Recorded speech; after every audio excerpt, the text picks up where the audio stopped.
Yo, vous voyez ça à terre, et puis après ça, le bully va pas s'attendre à ça. Donc, le bully a deux choses. C'est soit il dit, oh, je savais pas, il prend son coup, il va pleurer, et puis boum, il part, ou il revient. Là, si le bully revient à la charge, là, c'est important que l'enfant sache qu'il peut parler à ses parents.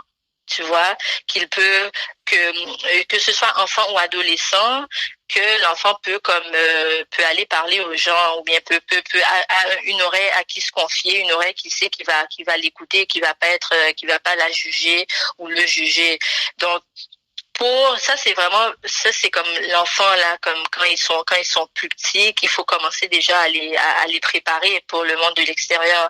Maintenant par rapport à tu sais les jeunes filles qui sont secondaires, écoute, c'est comme tu vis dans un monde où tu regardes à la télé, tu sais, les filles, elles ont des cheveux bien longs, bien lisses, les full lace wigs, les front lace wigs.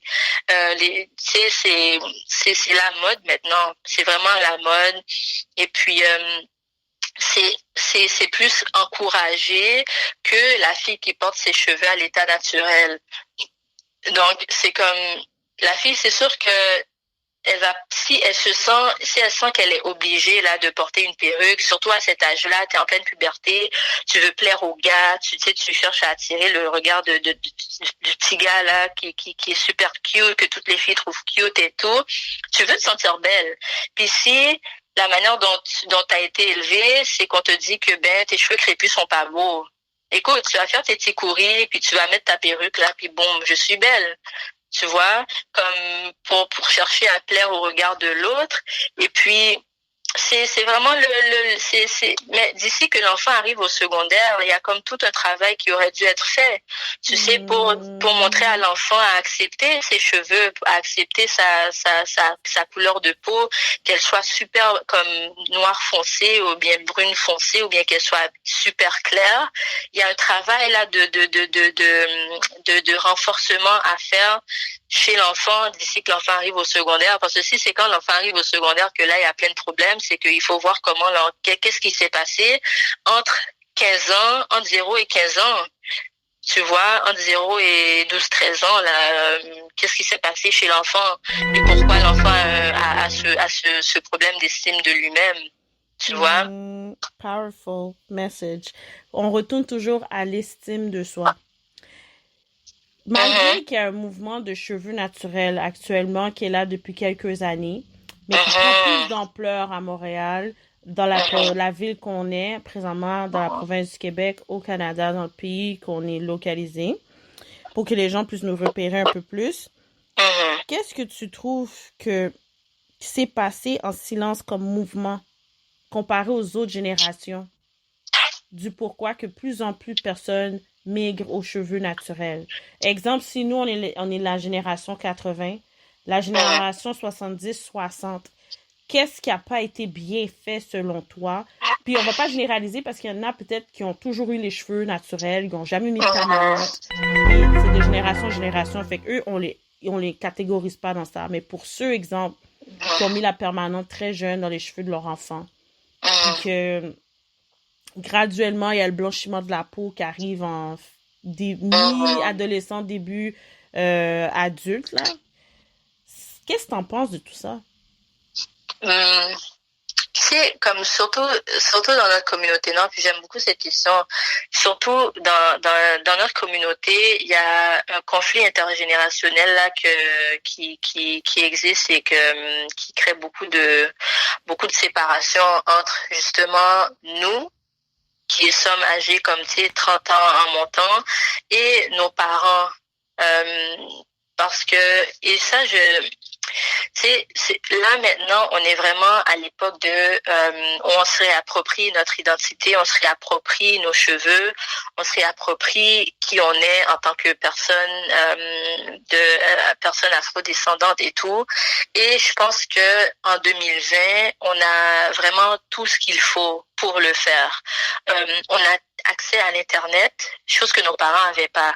Hmm. Aujourd'hui, on a avec internet, t'as juste à rentrer sur YouTube et puis tu tapes par exemple tu tapes qui là Cheikh Anta Diop, tu tapes qui ça Dr. Frances Cress Welsing, tu tapes des Toni Morrison, tu tapes des personnes qui ont fait des gens en fait qui sont âgés, qui ont l'âge de nos parents, mais qui eux étaient déjà dans le African Pride Movement là, ok, mais que nous on connaissait pas, que nos parents connaissaient pas, parce que c'est des gens qui écrivaient des livres et qui étaient peut-être nos parents, ils étaient soit en Haïti ou ils ont quitté Haïti pour venir aux États-Unis ou bien pour aller aux États-Unis ou bien au Canada, peu importe.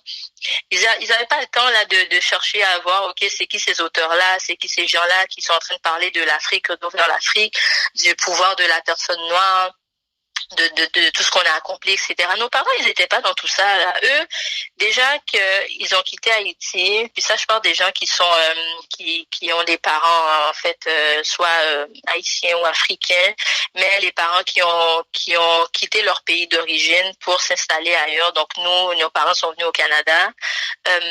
Les parents, ils étaient pas dans le mode de pensée préservation de la culture. Oui, à un certain niveau, ils l'ont fait, mais ils ont dû s'adapter à une nouvelle réalité.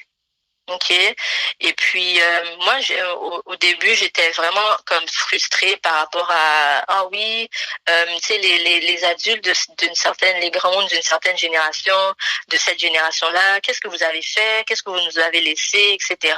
Vous auriez dû faire ci, vous auriez dû faire ça. J'étais dans ce mode de pensée-là avant, jusqu'à ce que je réalise que je me suis mise à leur place, je me suis mise dans leurs chaussures, puis je me dis, je quitte mon pays, je suis quand même jeune. Comme je pense à ma mère, elle avait comme mi-vingtaine quand elle a quitté Haïti pour venir au Canada, pour venir à Montréal. Elle avait personne. Il a fallu qu'elle s'adapte puis qu'elle se débrouille là, comme trouve un emploi, adapte-toi, intègre-toi, trouve un emploi. Il faut que tu vives, fais ce que tu as à faire pour vivre, sans que les ressources soient nécessairement là. En plus, tu es une femme noire. Et à l'époque, imagine-toi si le racisme est là aujourd'hui, imagine-toi il y a 30-40 ans là, comment c'était au Québec, tu comprends? Donc, eux, ils étaient en mode survie. Ils étaient carrément en mode survie. Qu'est-ce que je peux faire pour justement m'adapter? Tu te conformes. Tu te conformes. Donc, une des choses que tu fais pour te conformer, premièrement, c'est ton apparence, parce que c'est la première chose que les gens voient. Et qui dit conformer, dit déjà permanente. Donc, c'est comme, c'est des choses qui sont, c'est comme une chose en entraîne une autre. Tu vois, comme ces gens-là eux-mêmes, ils ont eu des enfants.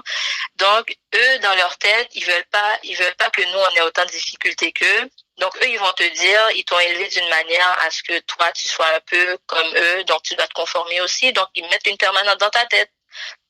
Parce que, ils disent, de un, tu vas aller dans la société, une société remplie de blancs. De deux, eux-mêmes, ils ont été brainwashés avec le fait que leur cheveu est pas beau.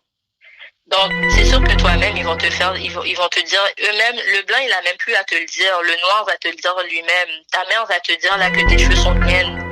Puis, il met une permanente dans ta tête. Parce que c'est plus facile à manipuler, c'est plus facile à coiffer, c'est plus beau, etc. C'est pas toutes les mères qui l'ont fait, mais beaucoup de nos mamans l'ont fait, qui ont mis des permanentes dans nos têtes, qu'on avait 10, 15 ans, 14 ans, peu importe, même plus jeunes des fois. C'est parce que justement eux dans leur tête, mais c'est ça qui est beau, c'est ça qui est acceptable, et puis eux c'est comme ça qu'ils ont été ils ont été formatés pour penser comme ça. Donc ils pouvaient pas faire plus que ce qu'ils ont pu faire dans le temps, parce que c'est pas le message qu'ils avaient avec lequel ils avaient grandi, malheureusement. Donc nous on doit, comme en tant que personne qui avons internet, qui avons comme, si on est dans ce qu'ils appellent le information age, où sincèrement si tu restes ignorant, c'est par choix là. Comme c'est vraiment par choix, parce que tout est à portée de main. Tout est à portée de main, et il y a aucune raison là qui fait que tu restes dans ta bulle et que tu n'évolues pas.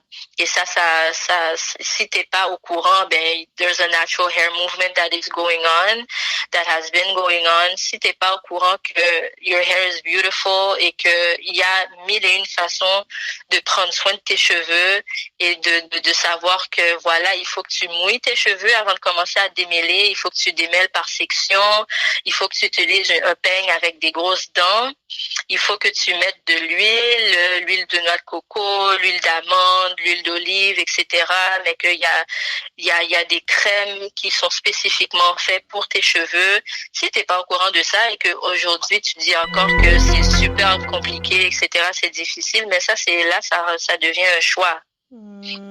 Ça devient un choix et puis là on peut rien faire pour cette personne-là parce qu'il y a pas de raison là que qu'en date d'aujourd'hui tu sois pas au courant que tes cheveux sont malléables puis que tout est dans la manière dont tu vas entretenir tes cheveux et tu peux faire des locks comme moi j'ai porté mes cheveux naturels pendant X nombre d'années et à un moment donné j'étais comme quête, tu sais le jour du lavage là c'est sûr que laver ses cheveux et tout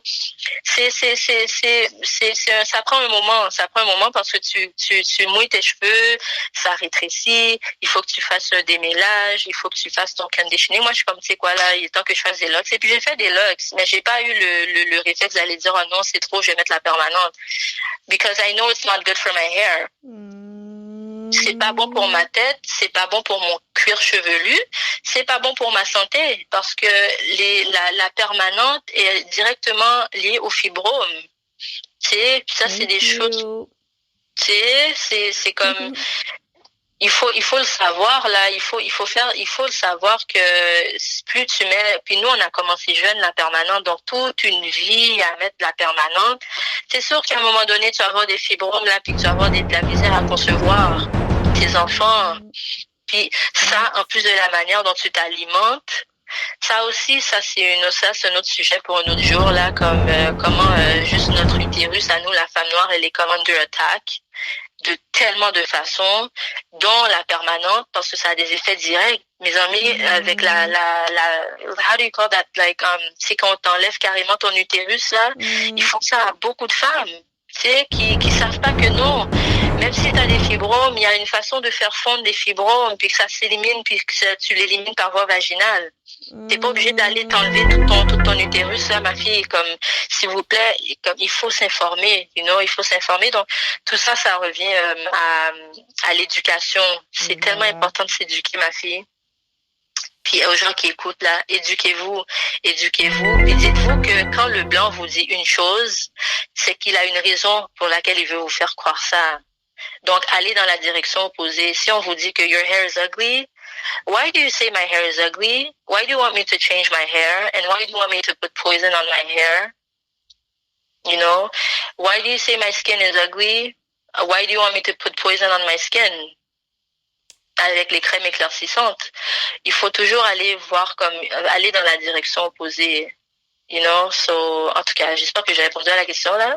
Oui, t'as répondu à la question, Mais ouais. sans stress. Tant mieux.